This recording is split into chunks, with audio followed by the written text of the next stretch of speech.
Nous sommes au lendemain d'un jour important pour le secteur européen des paiements, celui de l'adoption par la Commission européenne d'un paquet de plusieurs propositions législatives. Commençons avec la révision de la DSP2.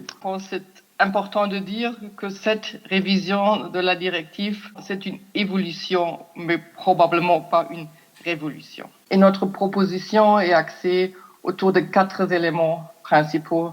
Je vais vous expliquer brièvement. Premièrement, et très important, la lutte contre la fraude. Deuxièmement, nous souhaitons avec cette évolution assurer un niveau de concurrence loyale entre les banques et les autres acteurs de paiement.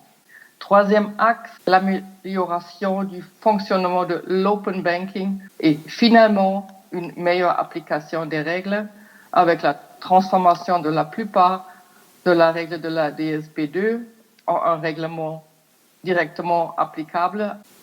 Quel est l'objectif de nos propositions législatives sur l'euro numérique? Notre paquet répond à 3 grands impératifs. Premièrement, nous voulons que l'euro numérique offre une option de paiement supplémentaire et inclusive aux citoyens et aux entreprises qui pourraient choisir de payer par voie électronique en monnaie de banque centrale.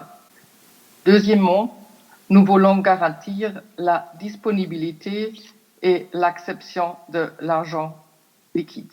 En ce sens, l'introduction d'un euro numérique vise à compléter et non à remplacer les moyens de paiement en espèces ou privés. Troisièmement, nous voulons protéger le rôle de l'euro tant à l'intérieur qu'à l'extérieur de la zone euro, c'est-à-dire au niveau international. L'un des principaux avantages, d'après notre avis, d'un euro numérique est certainement son caractère pan-européen. Et ça veut dire que les citoyens pourront payer avec un euro numérique exactement de la même manière dans n'importe quel État membre de la zone euro, comme c'est aujourd'hui le cas avec les pièces et billets émis par la Banque centrale européenne.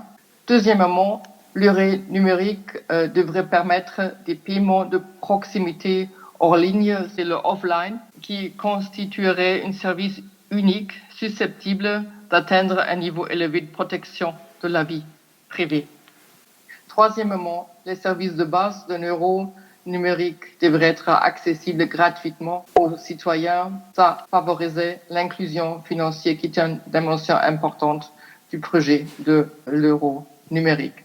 Et la mise en œuvre de l'euro numérique exigera des prestataires de services de paiement qu'ils investissent pour indemniser les prestataires de services de paiement pour ces investissements et ces services. Il est essentiel de mettre en place une structure de frais équitable qui permette une juste rémunération. Inutile de dire que pour nous, toutes ces initiatives sont très importantes. En même temps, nous sommes convaincus qu'elles sont également calibrées pour éviter des coûts non justifiables et des bouleversements inutiles dans le secteur des paiements. Elles visent à amener notre cadre réglementaire dans une nouvelle ère.